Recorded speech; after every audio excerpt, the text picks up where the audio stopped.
A nossa meta 2 também trazia para vocês a necessidade de você fazer o quê? Resolução de questão. Por que eu estou dando ênfase nas questões? Adivinha qual é a forma mais fácil de você conseguir subir a sua nota e conseguir a aprovação? Questão. Nas questões você tem 8 possibilidades aí que a OAB vai te dar para que você consiga fazer uma pontuação alta e vá precisando de menos ponto para a sua peça. Nesse exame 39, que é o que a gente está resolvendo agora, a maioria dos candidatos que foi aprovado, não foi aprovado com embargo de terceiro. O embargo de terceiro estava super difícil. As teses deles de mérito, coitados, nem no índice emissivo da CLT tinha. Então, uma prova difícil, com teses difíceis de você encontrar. Os alunos que passaram, em sua grande maioria, se deram bem nas questões. Então, não deixa de treinar questão para sua segunda fase. Se você está chegando aqui no canal agora, aproveita para se inscrever, deixa logo aqui o like nesse vídeo para que o conteúdo engaje e outras pessoas possam também ter acesso a esse material. Manda o link para os teus amigos que estão trabalhando, estão estudando para a segunda fase. Lembra que na OAB ninguém tem concorrente. Então você pode dividir o seu material aí com os seus colegas para que todo mundo seja aprovado em conjunto aí no 40º exame de ordem. Então, na meta do dia proposta para hoje, você tinha a seguinte questão para resolver. Cleonice é empregada da sociedade empresária Café Quentinho, tendo sido contratada em janeiro de 2022 na condição de vendedora. Em janeiro de 2023, Cleonice sofreu um grave acidente, no qual Café Quentinho não teve culpa nem responsabilidade. No acidente, Cleonice sofreu politraumatismo e foi atendida pelo plano de saúde fornecido pela sociedade empresária. Cleonice foi submetida à avaliação de uma junta médica e foi declarada sua total incapacidade para o trabalho, por tempo indeterminado. Assim, Cleonice foi encaminhada ao INSS no prazo legal para que lhe concedeu aposentadoria por invalidez. Aposentadoria por incapacidade permanente e antiga aposentadoria por invalidez. Diante disso, a sociedade empresária determinou o cancelamento do plano de saúde. Considerando esses fatos e o que dispõe a CLT e a legislação processual civil em vigor, respondo os itens a seguir. O que a banca te perguntava? Qual o efeito jurídico da aposentadoria por incapacidade permanente no contrato de trabalho, gente? O que vai acontecer? Quando o empregado ele é aposentado, o efeito jurídico é qual? Você conseguiu achar? Você conseguiu resolver? A aposentadoria ela vai gerar a suspensão do contrato. Lembrando até que o empregado ele pode, a qualquer tempo, retomar a sua capacidade laborativa, de repente um milagre acontece, ela retoma a capacidade laborativa e ela volta a trabalhar. Então, não há necessária extinção do contrato. Na verdade, o que há é uma suspensão. E aí, aproveito até para te falar.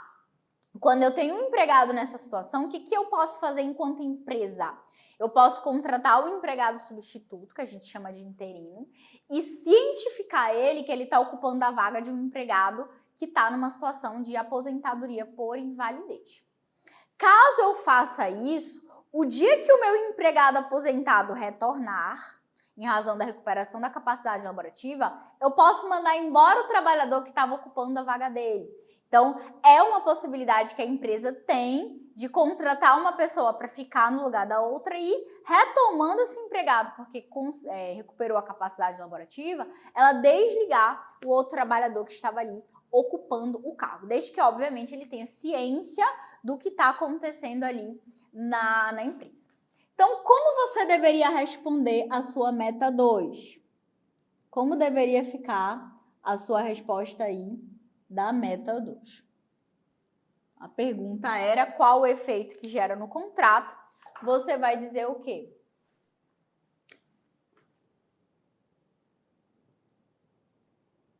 A concessão do benefício previdenciário, no caso, gera a suspensão do contrato de trabalho.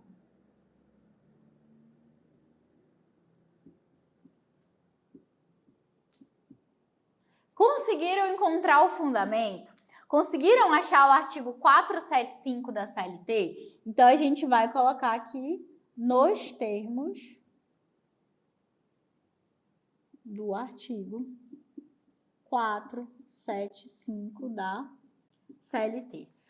Cuidado que você tem que ter. Se você escreveu que o contrato foi interrompido, se você escreveu que o contrato foi extinto, você errou a questão. Então, o contrato ele foi suspenso nos termos do artigo 475.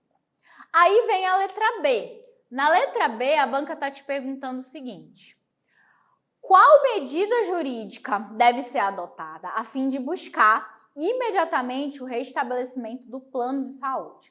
Aí você tem que se perguntar: a empresa poderia ter cortado o plano de saúde? O empregado que sofre um acidente e está em gozo de aposentadoria ali em razão da incapacidade permanente dele, pode ficar sem o plano de saúde? Você sabe que não. A súmula 440, ela veda essa prática. Agora, a pergunta da banca não foi a tese. A pergunta da banca foi a medida. O que eu vou utilizar para assegurar o direito da trabalhadora? Aí vem o aluno que está voando e pensa: a empresa praticou uma ilegalidade. Eu vou impetrar um mandado de segurança. Socorro! Quem praticou a ilegalidade? Foi uma autoridade pública? Não foi. Se não foi uma autoridade pública, não tem como ser mandado de segurança por resposta. O pressuposto do mandado de segurança é ilegalidade praticada por autoridade pública. Quem praticou a ilegalidade foi o empregador. Então, não pode ser mandado de segurança. Quando o trabalhador sofre uma ilegalidade praticada pela empresa, qual a medida que você vai apresentar, gente? O que você vai fazer? O cliente foi lá no teu escritório. O que tu vai fazer? Reclamação trabalhista com pedido de tutela de urgência. Agora, especificamente com relação a isso, deixo aqui uma crítica para a FGV, porque o único fundamento que a FGV aceitou foi o artigo 300. Ao meu ver, um absurdo, tá? Ao meu ver, a resposta deveria ter aceitado a súmula 440 do TST, deveria ter colocado no mínimo junto com 300 o artigo 840, parágrafo 1º da CLT, que fala sobre a reclamação trabalhista, tá? Mas a banca só aceitou efetivamente o artigo 300, a gente vai botar nos termos que efetivamente foram pontuados pela banca, mas com a crítica para um erro no gabarito da FGV. Então, a medida jurídica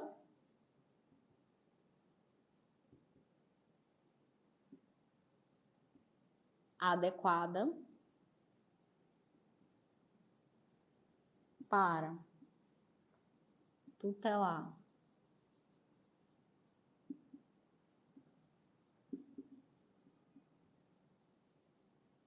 os interesses da cliente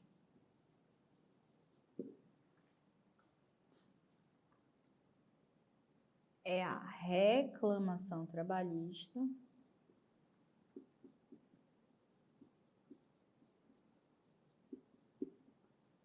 com pedido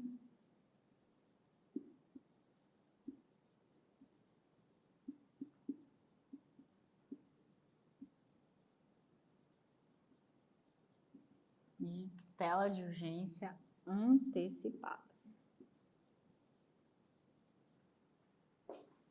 Nos termos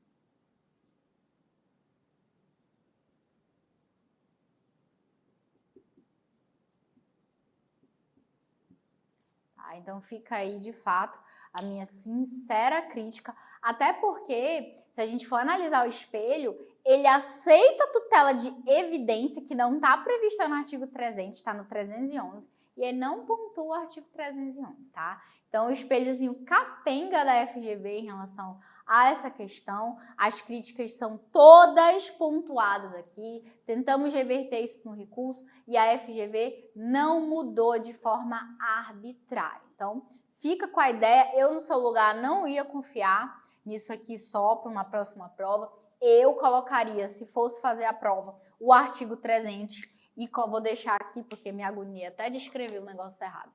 Eu colocaria também aqui, ó, junto com ele, o artigo 840, parágrafo 1º da CLT e a súmula 440 do TST. Ao meu ver, deveria constar pelo menos esses dois em conjunto, pelo menos. Não aceitasse a súmula, porque fala da tese, mas tudo bem. Pelo menos o 840, parágrafo 1º, tinha que estar junto com 300 e não focar exclusivamente no 300. Beleza? Então, opinião da banca foi essa. Questão para vocês comentada. O que você não podia ter feito? Luísa, eu botei só assim, ó. A medida jurídica é a tutela de urgência. Tirou 0. A medida jurídica é a liminar. 0 da mesma forma. A medida jurídica é a reclamação trabalhista. 0 também. Então, veja que para te pontuar, você deveria ter escrito aqui, ó, reclamação trabalhista e tutela de urgência. Ou ter colocado, a banca também aceitou, tutela de evidência. Ao meu ver, tutela de evidência nem se aplica nessa situação. Mas foi aceito pela FGV o / evidência. O correto, pensando no processo civil, seria uma tutela provisória de urgência, antecipada. Beleza? Então, fechamos aqui a nossa meta 2 e amanhã é dia de meta 3. Se você não está no grupo de WhatsApp ainda da segunda fase do exame 40, corre aqui na descrição do vídeo, faz parte do grupo para que você tenha acesso aí ao material de apoio gratuito que está sendo disponibilizado para todos os alunos. Se você gostou dessa aula, também deixa o like aqui no vídeo, que é para ajudar no engajamento da página e esse conteúdo também chegar para outros candidatos que estão se preparando para o 40º exame de ordem.